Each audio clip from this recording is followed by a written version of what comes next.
Hi guys, welcome to a brand new session of current affairs. आज की तारीख है 5 जुलाई 2021।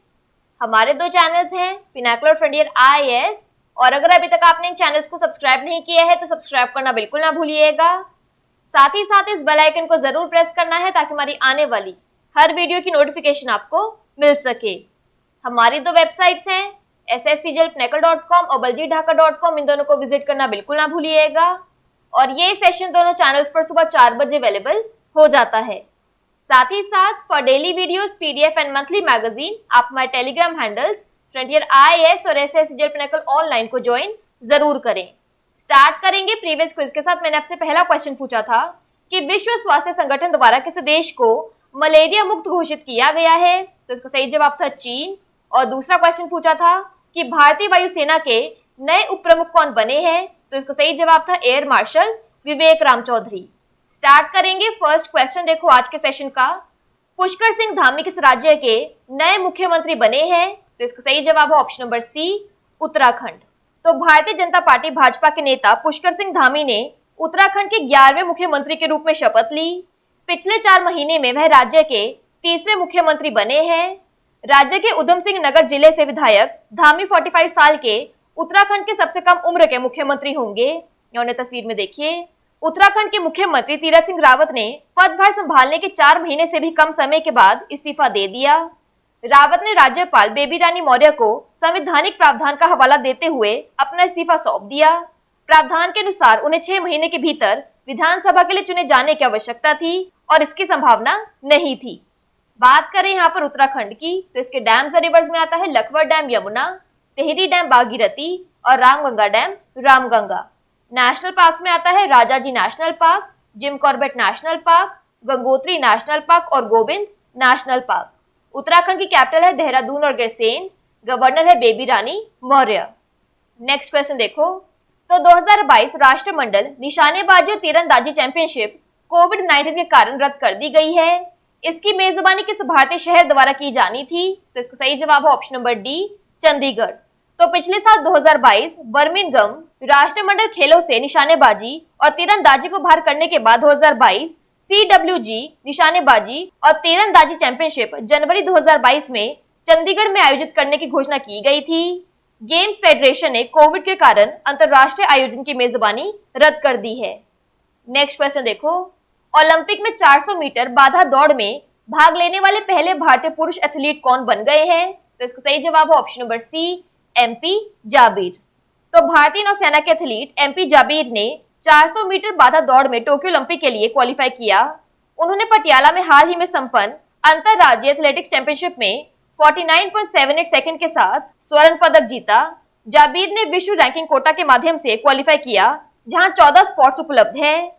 वे केरल के मलप्पुरम के रहने वाले हैं। केरल की महान एथलीट PT उषा ने लॉस एंजलिस ओलंपिक में 400 मीटर बाधा दौड़ में भाग लिया था। इससे जाबिर केरल राज्य से ओलंपिक में इसी स्पर्धा में भाग लेने वाले दूसरे खिलाड़ी बन गए हैं। उन्हें तस्वीर में देखिए। वह वर्तमान में World Athletics Road to Olympic rankings में 34वें स्थान पर है। जाबिर ओलंपिक में 400 मीटर बाधा दौड़ में भाग लेने वाले पहले भारतीय पुरुष एथलीट होंगे। नेक्स्ट क्वेश्चन देखो, भारत हाल ही में आर्थिक सहयोग और विकास संगठन OECD G20 वैश्विक कर सौदे में शामिल हुआ है। OECD का मुख्यालय कहाँ है, तो इसका सही जवाब है option number A, Paris, France. तो भारत आर्थिक सहयोग और विकास संगठन OECD और वैश्विक कॉर्पोरेट कर के G20 समावेशी फ्रेमवर्क कर सौदे में शामिल हो गया है। OECD और G20 देशों के सदस्यों ने अर्थव्यवस्था के डिजिटलाइजेशन से उत्पन्न होने वाली कर चुनौतियों का समाधान करने के लिए एक आम सहमति समाधान यानी कंसेंसस सॉल्यूशन की रूपरेखा वाले कुछ स्तरीय वक्तव्य यानी हाई लेवल स्टेटमेंट को अपनाया। बहुराष्ट्रीय कंपनियां उद्योग अपने लाभ को ज्यादा टैक्स लेने वाले देशों से निकालकर उसे कम टैक्स लेने वाले देशों में स्थानांतरित कर देते हैं। इस तरह ज्यादा टैक्स लेने वाले देशों के टैक्स आधार का क्षरण यानी इरोजन हो जाता है। इसके प्रस्तावित समाधान में 2 घटक हैं। पहला सिद्धांत है कि लाभ के अतिरिक्त हिस्से को देश विदेश के बाजार में डाल दिया जाए और दूसरे सिद्धांत में न्यूनतम कर शामिल है जो कर नियमों के अधीन है। बात करें यहाँ पर फ्रांस की, तो इसकी कैपिटल है पेरिस, करेंसी है यूरो और CFP फ्रैंक। नेक्स्ट क्वेश्चन देखो, भारतीय सेना में शॉर्ट स्पैन ब्रिजिंग सिस्टम को शामिल किया है जिसे DRDO द्वारा किस कंपनी के सहयोग से डिजाइन और विकसित किया गया है? तो इसका सही जवाब है option number B, L&T limited. तो 2 जुलाई 2021 को सेना प्रमुख जनरल MM नरवाने ने सेना में स्वदेशी रूप से निर्मित 12 शॉर्ट स्पैन ब्रिजिंग सिस्टम अपने बेड़े में शामिल कर लिया है। इन प्रणालियों में से कुल 100 को अगले 2 वर्षों में सेना में शामिल किया जाएगा। यह शॉर्ट स्पैन ब्रिज पूरी तरह से मेड इन इंडिया है। यहाँ तस्वीर में देखिए, DRDO ने इसे मेसर्स L&T लिमिटेड के सहयोग से डिजाइन और विकसित किया है। यह आत्मनिर्भर भारत की ओर एक महत्वपूर्ण कदम है। नेक्स्ट क्वेश्चन देखो, यूनाइटेड वर्ल्ड रेसलिंग ने किस भारतीय पहलवान को 2 साल के लिए प्रतिबंधित कर दिया है? तो इसका सही जवाब है option number C, Sumit Malik. तो भारतीय पहलवान सुमित मलिक को खेल की विश्व शासी निकाय यूनाइटेड वर्ल्ड रेसलिंग द्वारा 2 साल के लिए प्रतिबंधित कर दिया गया है, क्योंकि उनका बी नमूना भी एक प्रतिबंधित उत्तेजक के लिए सकारात्मक आया था। सुमित मलिक के पास यह तय करने के लिए 1 सप्ताह का समय है कि वह मंजूरी को स्वीकार करेंगे या इसे चुनौती देंगे। इन्होंने तस्वीर में देखिए, मलिक को पिछले महीने सोफिया में ओलंपिक क्वालिफायर स्पर्धा के दौरान डोप परीक्षण में विफल रहने के लिए स्थायी निलंबन दिया गया था, जहां उन्होंने 125 किलोग्राम वर्ग में खेलों के लिए क्वालिफाई किया था। नेक्स्ट क्वेश्चन देखो, हिंद महासागर नौसेना संगोष्ठी यानी इंडियन ओशियन नेवल सिंपोजियम के 7वें संस्करण की मेजबानी किस देश ने की है? तो इसका सही जवाब है ऑप्शन नंबर ए, फ्रांस। तो हिंद महासागर नौसेना संगोष्ठी यानी आयोन्स का 7वां संस्करण एक द्विवार्षिक कार्यक्रम हाल ही में फ्रांसीसी नौसेना द्वारा आयोजित किया गया था। आयोन्स फरवरी 2008 में शुरू की गई एक महत्वपूर्ण अंतर्राष्ट्रीय समुद्री सुरक्षा पहल है। यह तस्वीर में देखिए, यह क्षेत्रीय समुद्री मुद्दों पर चर्चा के लिए एक मंच प्रदान करता है और सदस्य देशों के बीच मैत्रीपूर्ण संबंधों को बढ़ावा देता है। आयोन्स में 24 राष्ट्र शामिल हैं, जो स्थायी रूप से हिंद महासागर के भीतर स्थित क्षेत्र और 8 पर्यवेक्षक राष्ट्र यानी ऑब्जर्वर नेशंस हैं। नेक्स्ट क्वेश्चन देखो, निम्नलिखित में से किस दैनिक एक्सप्रेस का नाम पंचगंगा एक्सप्रेस रखा गया है? तो इसका सही जवाब है option number C, Bengaluru Karwar Express. तो बेंगलुरु कारवार डेली एक्सप्रेस को अब पंचगंगा एक्सप्रेस नाम दिया गया है। पंचगंगा एक्सप्रेस तटीय कर्नाटक की पवित्र नदियों का प्रतीक है। 5 नदियां सौपर्णिका, चक्र, खेता, कुब्जा और बरही है, जो बंडूर और कुंडापुरा तालुका में बहती है और गंगोली और कुंडापुरा के बीच पंचगंगावली के रूप में अरब सागर का हिस्सा बनती हैं। बात करें यहाँ पर कर्नाटका की, तो इसके डैम्स और रिवर्स में आता है कृष्ण राजा सागर कावेरी, तुंगभद्रा डैम तुंगभद्रा और Almatti dam Krishna. National parks में आता है Nagarhole national park, Anshi national park और बनरघट्टा नेशनल पार्क। कर्नाटका की कैपिटल है बेंगलुरु, गवर्नर है वाजुभाई वाला, चीफ मिनिस्टर है BS Yediyurappa.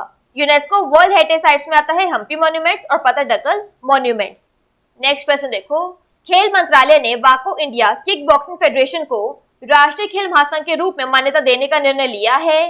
World association of kick boxing organization वाको का मुख्यालय कहाँ है? तो इसका सही जवाब है ऑप्शन नंबर ए, इटली। तो युवा मामले और खेल मंत्रालय ने भारत में किक बॉक्सिंग खेल के प्रचार और विकास के लिए वाको इंडिया किक बॉक्सिंग फेडरेशन को राष्ट्रीय खेल महासंघ NSF के रूप में मान्यता देने का निर्णय लिया है। अंतर्राष्ट्रीय ओलंपिक समिति IOC के कार्यकारी बोर्ड ने 10 जून 2021 को अपनी बैठक में वाको को खेल के ओलंपिक परिवार का पूरी तरह से मान्यता प्राप्त सदस्य बनने की सिफारिश को मंजूरी दे दी है। वाको को 30 नवंबर 2018 से अनंतिम रूप से मान्यता दी गई है। बात करें यहाँ पर इटली की, तो इसकी कैपिटल है रोम, करेंसी है यूरो। नेक्स्ट क्वेश्चन देखो, किस सशस्त्र पुलिस बल ने कर्मचारियों को उन्नत प्रौद्योगिकियों में प्रशिक्षित करने के लिए CDAC के विकास केंद्र के साथ एक समझौता ज्ञापन पर हस्ताक्षर किए हैं? तो इसका सही जवाब है ऑप्शन नंबर ए, CRPF। तो केंद्रीय रिजर्व पुलिस बल CRPF ने उन्नत प्रौद्योगिकियों में बल के जनशक्ति को प्रशिक्षित करने के लिए उन्नत कंप्यूटिंग CDAC के विकास केंद्र के साथ एक समझौता ज्ञापन पर हस्ताक्षर किए हैं। MOU का उद्देश्य internet of things, IoT, cyber सुरक्षा, artificial intelligence, high performance computing और बिग डेटा एनालिटिक्स जैसे उन्नत क्षेत्रों में CRPF की तकनीकी क्षमताओं को बढ़ाना है। समझौता CRPF के विभिन्न ICT समाधान विकसित करने में प्रौद्योगिकी भागीदारी और ज्ञान भागीदारी के रूप में CDAC की विशेषता भी प्रदान करेगा। बात कर लेते हैं आज के सेशन के क्विक समरी की। तो पुष्कर सिंह धामी उत्तराखंड के न्यू चीफ मिनिस्टर बने हैं। 2022 का Commonwealth shooting and archery championship Chandigarh में आयोजित होना था, जो कि अब रद्द हो गया है। ओलंपिक्स में 400 मीटर हर्डल्स में पार्टिसिपेट करने वाले फर्स्ट इंडियन मेल एथलीट बने हैं। एमपी जाबीर। ओईसीडी का हेडक्वार्टर है पेरिस, फ्रांस में। डीआरडीओ ने एलएनटी लिमिटेड के सहयोग से शॉर्ट स्पैन ब्रिजिंग सिस्टम विकसित किए हैं। यूनाइटेड वर्ल्ड रेसलिंग ने सुमित मलिक को 2 साल के लिए बैन कर दिया है। इंडियन ओशन नेवल सिंपोजियम के 7th एडिशन को फ्रांस ने होस्ट किया।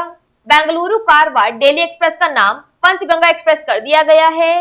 World association of kick boxing organisation का हेडक्वार्टर इटली में है। और अपनी मैन पावर को एडवांस टेक्नोलॉजी से ट्रेन करने के लिए सीआरपीएफ ने सीडैक के साथ एक एमओयू साइन किया है। बात कर लेते हैं आज के सेशन के क्विज फॉर द डे की। आपका पहला क्वेश्चन है, पुष्कर सिंह धामी किस राज्य के नए मुख्यमंत्री बने हैं? और आपका दूसरा क्वेश्चन है, यूनाइटेड वर्ल्ड रेसलिंग ने किस भारतीय पहलवान को 2 साल के लिए प्रतिबंधित कर दिया है? इन दोनों क्वेश्चंस का आंसर आपको नीचे कमेंट सेक्शन में जरूर करना है। और अगर अभी तक आपने हमारे चैनल्स को सब्सक्राइब नहीं किया है तो सब्सक्राइब करना बिल्कुल ना भूलिएगा। साथ ही साथ इस बेल आइकन को जरूर प्रेस करना है ताकि हमारी आने वाली हर वीडियो की नोटिफिकेशन आपको मिल सके। हमारी दोनों वेबसाइट्स और टेलीग्राम हैंडल्स को ज्वाइन जरूर करना है। Thank you so much.